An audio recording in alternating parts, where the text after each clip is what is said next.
Good morning to you all. In the last session, we discussed the following concepts: how the biotechnology is defined in various literatures, and the response from public towards the use of products obtained through various biotechnological methods or tools, and we discuss about the biorisk, the assessment methods of the biohazardous risk, and we also discussed about the properties of biohazardous agent or material and the probable routes of pathogen transmission. Now, I welcome you all to the current session where we will be discussing in detail about the biosafety and bioethics. The very first question that comes to our mind is, why do we need to know about the biosafety regulations or principles with utmost priority? What is the need to learn these regulations and or principles of biosafety with priority? Initially, these biosafety principles, they were confined to only pharmaceutical research and microbiological research. That is, laboratories associated with pharma research and microbiological research. Their target was to maintain occupational health and safety of environment. This was the initial scenario. That means the principles were developed to maintain the occupational health and safety of environment with regard to pharmaceutical research and microbiological research laboratories. In due course, with the advent of biotechnological tools such as recombinant DNA technology and the generation of the genetically modified organisms, that is GMOs, and or living modified organisms, that is LMOs. As the biotechnological research progressed, advancement in the area of recombinant DNA technology, genetically modified organisms and living modified organisms developed at a faster rate. In hand to this, the principles of biosafety also expanded, and it was no longer restricted or confined to only the experiments in the laboratories, but was also extended to the handling and transportation of such organisms. So, as I mentioned earlier,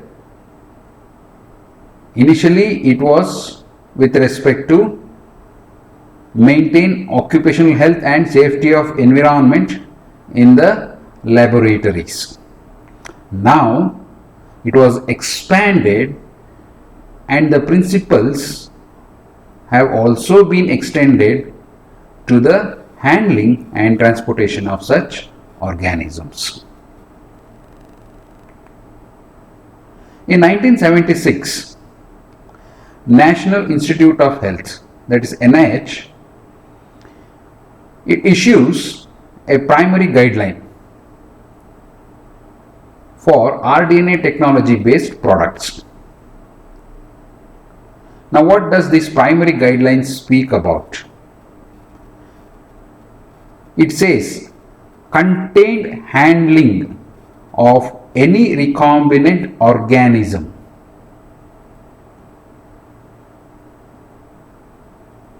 The primary guidelines on RDNA technology issued by NIH in the 1976 says that contained handling of any recombinant organism for a few years so that the risk factor associated with that specific recombinant organism can be assessed properly.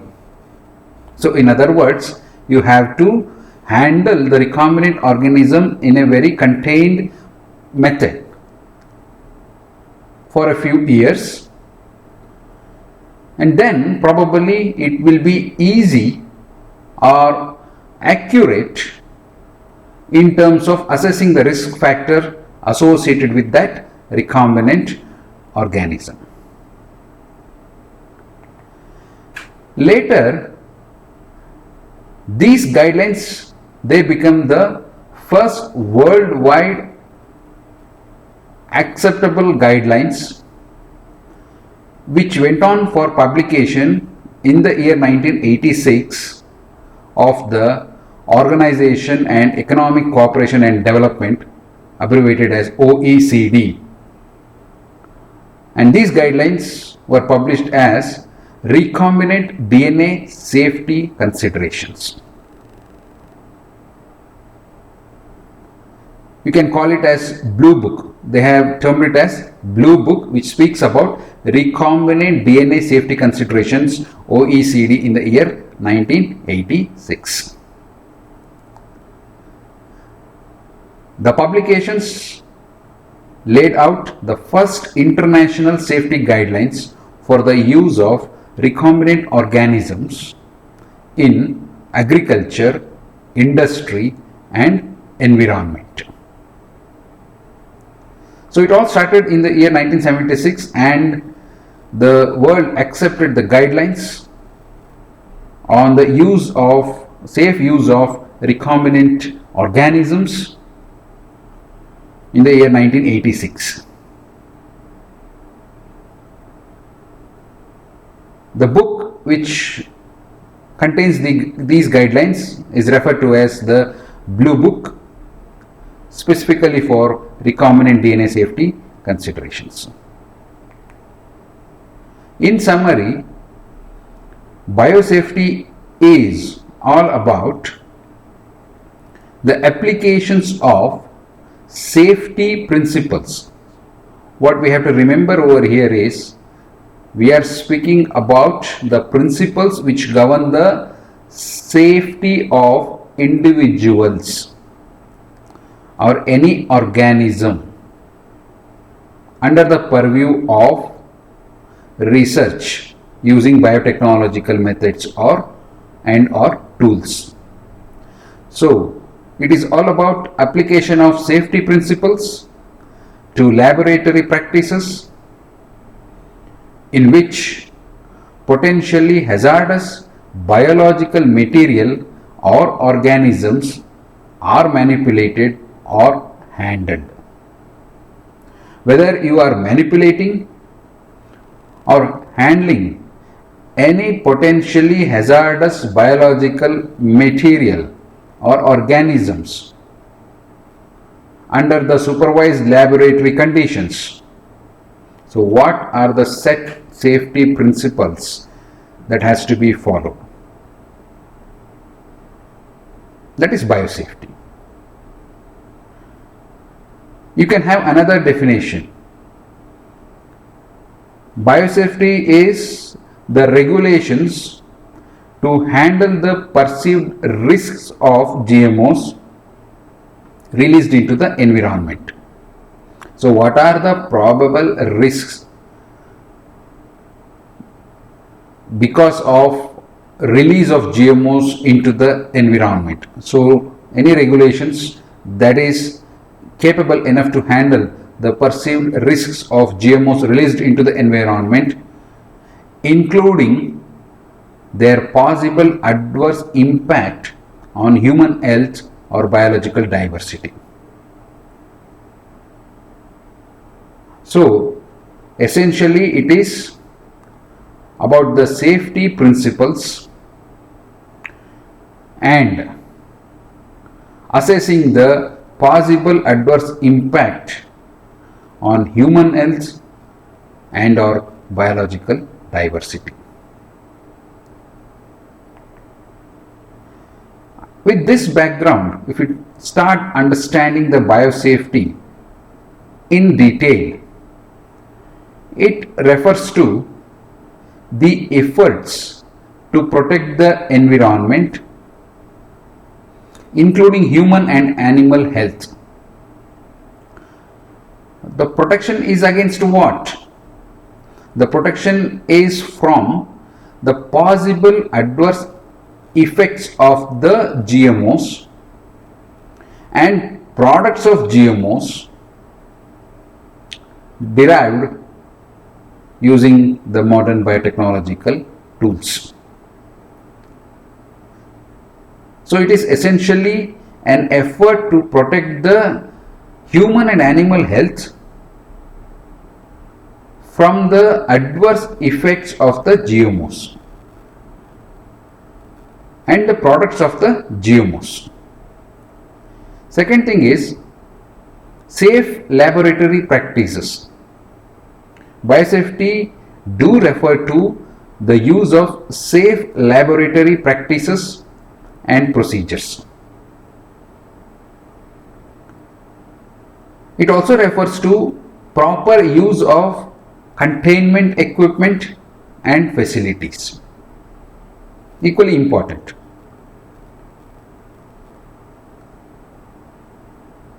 Most important is the assessment and management of risk levels. What are the levels of risk that is being exposed? Is it risk level 1, 2, 3 or highly risk level 4? So how to assess that and how to manage the risk caused by the biohazardous material or agent or organisms. Lastly, evaluation of the safety of the GMOs. We have several more factors which govern the principles of biosafety, but I have picked up the most relevant ones to understand the concepts of biosafety in a simple way. So it's about the efforts to protect the human and animal health, use of safe laboratory practices, the proper use of containment equipment and facilities, assessment and management of the risk, and evaluation of the safety of GMOs.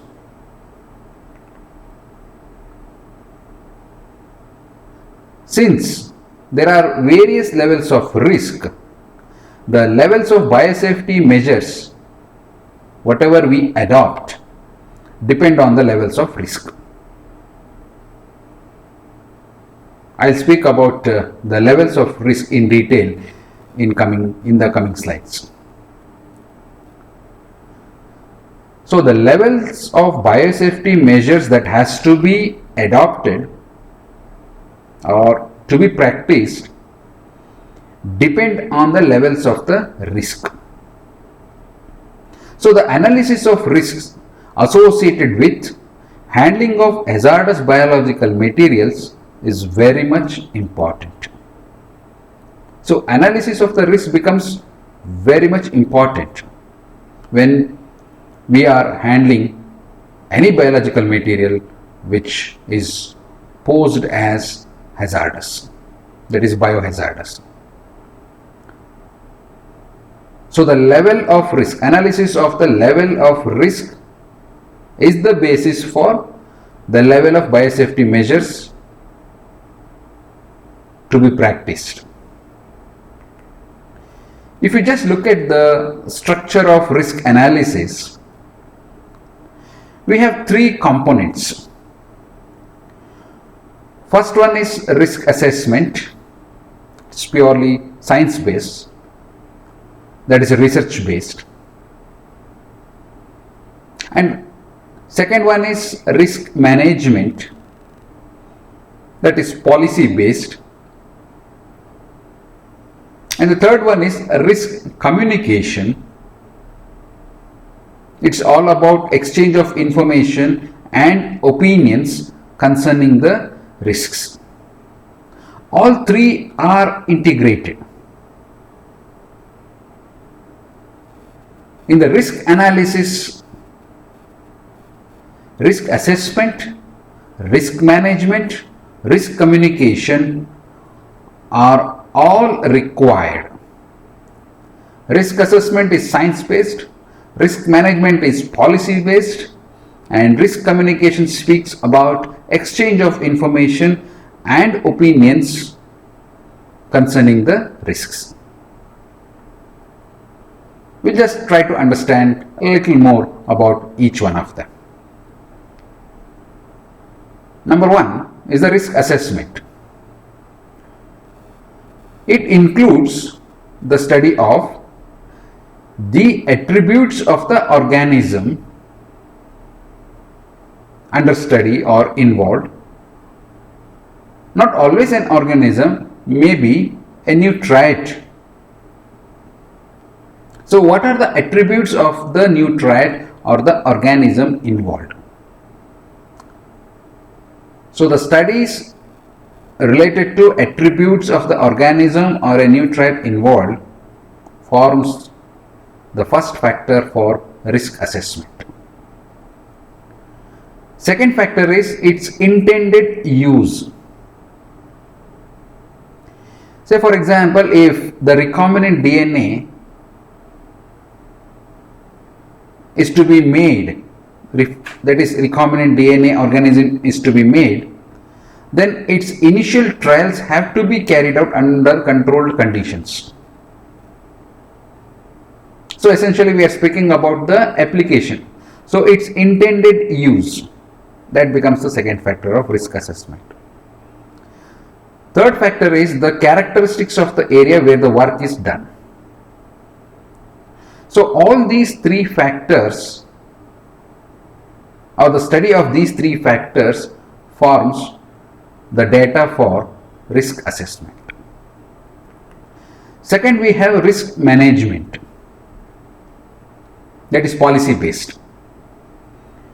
This includes formulation of effective biosafety guidelines. How do you formulate? Does it require any consent? Yes. Formulation of effective biosafety guidelines in consent with all the interested parties after risk assessment and considering other factors most relevant for maintaining the human health and the environment. So, in simple mean, it is the formulation of effective biosafety guidelines by all the interested parties. And when can you formulate the effective biosafety guidelines? That is after risk assessment. That is the previous one what we discussed. Now we are speaking about risk management, which is policy based. Here we are speaking about the formulation of effective biosafety guidelines, and that can happen only with the consent of all the interested parties, but after risk assessment, considering the factors responsible for maintaining the human health and environment. The third one is risk communication. That is exchange of information related to or concerned to the risks. It says it includes exchange of relevant information on risks, risk related factors and perceptions to all the interested parties. So I believe I have made it very clear. Whenever we are trying to understand the biosafety principles, analysis of the risk and risk management is very, very important. So the structure of risk analysis says there are three groups. Number one, risk assessment. Number two, risk management. Number three, risk communication. All these three are integrated in such a way that individually the information accumulated may not serve the purpose. Risk assessment, the data collected under risk assessment forms the basis for risk management. The data collected under risk management forms the basis for risk communication. In risk assessment, it is in risk assessment, it is science driven. In risk management, it is policy based. And in risk communication, it is exchange of the relevant information on risks, the risk related factors, and the perception to all the interested parties. Right. So we'll move further. After understanding the concepts of risk analysis, second thing is containment. The principle of containment remains one of the most important biosafety principles. So what we are essentially trying to understand over here is about the biosafety principles, and risk assessment and management is one component of the biosafety principles, and now we are trying to understand about the containment. The principles of containment is one of the important or most important biosafety principles. Now what does containment refer to? The containment refers to the implementation of safe methods, facilities and equipment. So be careful. The containment, because we have been hearing about these terminologies are not new. We are very much familiar during this pandemic period. Containment zones. So this terminology is not new, but I'll be restricting my definition of these words, which is under biosafety and bioethics. So the term containment refers to implementation of safe methods, facilities and equipment. Why we are doing this? For managing and maintaining the recombinant DNA organisms or products in the laboratory environment. How you manage and maintain the recombinant DNA organisms or products? What are the safety methods you have implemented? What are the safety facilities, the physical facilities you have adopted? What are the safety equipment you are using? It's all about containment. It's an important principle of biosafety principles, which speaks about safe method implementation of safe facility and usage of equipment for managing and maintaining the recombinant DNA organisms or products. Right. Under this we have physical containment. It is done to prevent the spread of hazardous microorganisms. How do you do that? By following good laboratory practices, using safety equipment, safe laboratory designs and facilities. So under containment, we have physical containment, which has its set of standards, and these standards prevent the spread of hazardous microorganisms, and these standards include good laboratory practices so that you don't allow the spread of the microorganisms, using safety equipment while doing experiment and after the experiments, how you maintain and manage the equipment, safe laboratory designs and facilities. Okay. Second thing is biological containment. It involves the use of containments like glass houses so as to prevent the escape of pathogenic vectors, especially plant viruses. So glass houses prevent the escape of the pathogenic vectors. So the biological containment involves the use of such facilities. Then third, we have the gene containment. It involves the use of measures to prevent the transfer of foreign genes, so that genes should not be transferred to any other organisms unless it is intended. So this involves the use of measures to prevent the transfer of foreign genes from transgenic crops to other crops, say for example, or wild plants, which may occur due to open pollination. So we have to work very hard on this concept, the gene containment.